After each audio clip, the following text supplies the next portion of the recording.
গফুর শেখের সাথে উকিল মণ্ডলের সাথে জমি নিয়ে গ্যাঞ্জাম হচ্ছে দীর্ঘ যাবৎ বছর, প্রায় 40-55 বছর ধরে চলতেছে রানিং। তো 2025 সালে আমরা রায় পাইছিলাম। রায় পাওয়ার পরে ছোটোখাটো মক্কেল গ্রামে আমার জাহিদ মণ্ডল, উনি আমরা সবাই ওদেরকে সম্মান করি, উনি ডাকছিল যে আমরা দুই পক্ষের থেকে আমরা কাগজ নিয়ে বসাবসি করি। তো গফুর শেখ বসাবসি করে নাই, উনি অমান্য করছে, বোর্ড অফিস অমান্য করছে, তারপরে থানা অমান্য করছে। অমান্য করার পরেও এই দিক দিয়ে মনে করেন আমরা যদি কোনো কিছু বাড়িঘর কিছু করতে যাই, সে জায়গায় ওরা এসে বাধা দেয়, ওরা জোর করে জুলুম করে জমি আমার। তারপরে কালকে গফুর শেখ রাজবাড়ি গেছিল, রাজবাড়ি থেকে কি না কি শুনে এসে দাও কোদাল ঘরের থেকে নিয়ে এসে মাটি কেটে পুকুরের দিকে নামাই দিছে। আমার স্বাস্থ্য বাড়া বাধা দেওয়াতে, ওরা জোর জুলুম করাতে অনেক কিছু বলে ফেলছে। তারপরে আমরা দুই পক্ষের থেকে ছাড়াই দিছি, আমরা বলে দিছি যে এগুলা জমি যদি তুমি আইনগত পাও তাহলে তুমি খাবা, না পাইলে আমরা খাবো, এ নিয়ে জর্গা করার দরকার নাই। এই তো বলার পরেও ওরা জোর করে কয় এই ক্ষেতের ভিতর জীবন দেবো, রক্তাক্ত করবো, জমি জোর করে খাবো, এই কথা বলেছে। বলার পরে তারপরে এসে আমরা সবাই মানুষজনে খেদাই দিছি। ইফতারির পরে আমার বাচ্চাদের সবাই নামাজে গেছে। ওই খয়রার বোন গফুর শেখের বাড়ি যায় ওখানে বক্তব্য দিছে যে গৌরবদি হার্ট স্ট্রোক করে, আত্মাপের বুক ফাড়া, আমার খালা দুর্বল, তোরা পারিস নি, আমরা তো আছি, আমরা তো তোর পাশে আছি, ওরা কি করতে পারবি, ওরা তোরা কিছুই করতে পারবি না। এইগুলা বক্তি আমি দেখেছে। তা আমার ভাই বাবার উত্তর দিছে যে ওরা কিছু করতে পারবে, তোমরা কিছু সারা জীবন খালি জোর করে খাবা। এই কথা বলাতে শিমুলের সাথে খয়রার বোনের সাথে জরকা লাগছে। জরকা লাগার পরে ওরা ওই দিক দিয়ে লাঠি মাটি নিয়ে এসে এই আমার বাড়িটা চৌবাড়ি, আর ওটা হলো পেপুল বাড়ি, ও পেপুল বাড়ির থেকে আসে চৌবাড়ি এসে যে মারামারিটা করলো, এটা কি সে কি ভালো করছে না খারাপ করছে, সে তার কাছে প্রশ্ন তিনি করে। আহত আছে আমার মোহাম্মদ কাকা, আর হচ্ছে আমার স্বাস্থ্য ভাই একটা, আর জন্টু মণ্ডল, এই তিনজনের লগা হসপিটাল আছে, হ্যাঁ গুরুতর আহত। তো এখন ওরা কেন আমার কাকার হেনা ছুরিতে একটা পার মারছে, এইখানে গোস্ত নাই এড়ে গেছে, তারপরে একটা লাঠি দিয়ে বাড়ি মারছে, এটাই কোদাল দিয়া এখানে মাথা ফাইটা গেছে, ঠিক আছে। তারপরে আমার কাকার রক্ত নিয়ে ওই অবস্থায় দুই পক্ষেই মারামারি ঠেকাচ্ছে। তো জমি নিয়ে তো জ্ঞান জানাচ্ছে গফুর শেখের সাথে উকিল মণ্ডলের সাথে, ওদের সাথে তো না, কিন্তু ওদের পক্ষ নিয়ে ওরা আসছে মারামারি করতে। আসতে লগা একেন লেকত, তারপরে হচ্ছে নুজা, তারপরে হচ্ছে লতন খয়রা। এই যে জিনিসটা নিয়ে গ্যাঞ্জাম, এই জমিটা আজ থেকে 60-65 বছর এই গফুর শেখ জোর করে খায়। তা এই 2014 সালে আমরা 56 শতক জমি রায় পাই।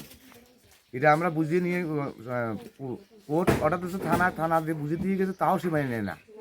সেই জমিতে আমরা নতুন বিল্ডিং তুলছি, সেই জায়গাতে কালকে এসে সেই ওই জায়গাতে মাটি কোদাল দিয়ে টেনে চলে যাচ্ছে। বাধা দেওয়া, সে এক পর্যায়ে জরকা দাওয়া তো হয়ে যায়, পরে ঠান্ডা হয়ে যায়। তারপর আমরা তারাবি পড়ে কেবল হুজুর কেবল কয়েছে যে লাইন সোজা করো। এর ভিতরে খবর গেলে তোমার অনেক গ্যাঞ্জাম পাচ্ছে। আসে এই জায়গা দিয়ে তুপর গ্যাঞ্জাম, রামদা হকি স্টিক চাইনিজ স্কুল লিগে আমার ভাই বাইশ কূপ আছে, বুঝছেন। তারপরে এখানে পরে কুপাকুপি হওয়ার পরে এই যে কেস কালাম তারা করি, এই যে আমার হান তাবাদাবি করতেছে। বিগত কালকের যে মূল ঘটনা, 3টার দিকে একবার এখানে গ্যাঞ্জাম হয়েছে গৌরবদি পক্ষ প্লাস উকিলের পক্ষ জমি সংক্রান্ত নিয়ে। এটা আমি কালকে সারাদিন 3টা থেকে যে গ্যাঞ্জাম হয়েছে পুরো ঘটনাটা আমি জানি।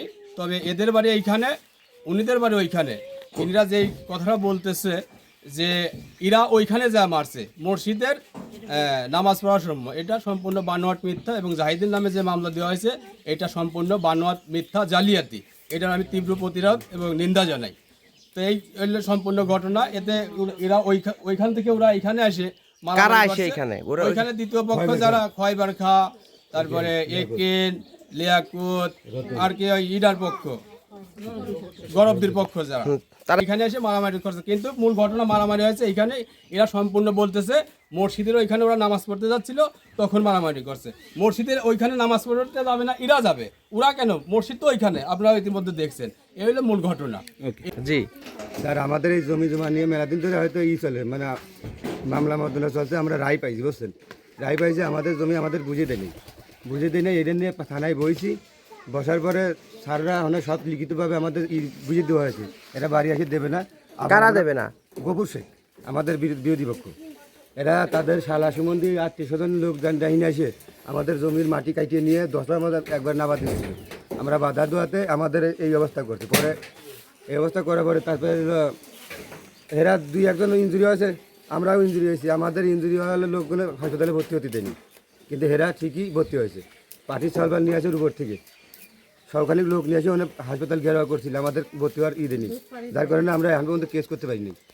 আর ওরা সার্টিফিকেট নিয়ে ওরা কেস করে ফেলাইছে, যার কারণে আমরা হয়রান হচ্ছি। নিয়ে মামলা কাদের সঙ্গে ওই মন্ডলের সাথে কাল কি হয়েছে? কালকে ওই মাটি আমাদের এই জায়গায় মাটি ফেলবার দিচ্ছে, আমার নিজের দিচ্ছিল তার ভিতরে মাটি ঠেঙা দাও, সত্যি কথা দাও নিয়ে বাবার আপনারা কতজন আহত হয়েছেন? 8 জন মনে হয় হয়েছে মনে হয়। বাধা দিতে যায় না, বাধা দিতে যায় নাই। তারপর বলছি যে আমার মূল্য ওই 56% জমি তারে দেওয়া ওই রেকর্ড করেছিল, ওই ওর ওই জমি গোপনে রেকর্ড করছিল ওর বাপ।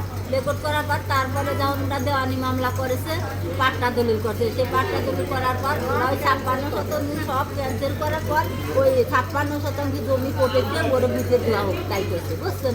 বুঝে দিয়ে দেওয়ার পরে ওরা যে জমি তারপরে ওরা যাবার দেয় না, চাষ করবার দেয় না, এবার ধান কাটবার দেয় না, ওই পাশের জমি আমার নিজের জমি।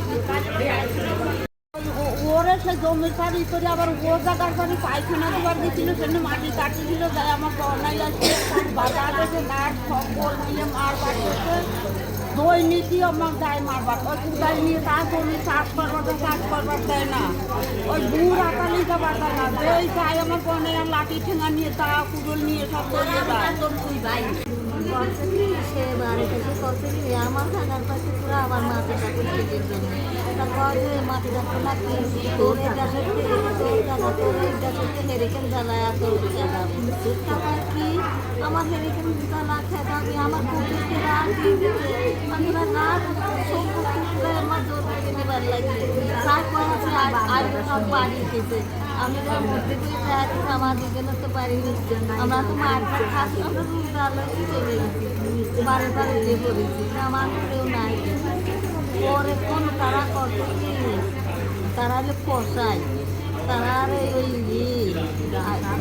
ডাঁসা ওই ডাঁসা নিয়ে সব বসে বসে ওরা সব নামাজ পড়া মারায় কত মসজিদে ধরেছে কত আর সেই সময় ওর পথে ধরে মারামারিটা তো ওইখানে মসজিদে হয় নাই, মারামারিটা তো হচ্ছে ওদের বাড়ি ওইখানে। মসজিদে বাড়ায় মসজিদে সব কোনো চলে গেছে আর কত গাছ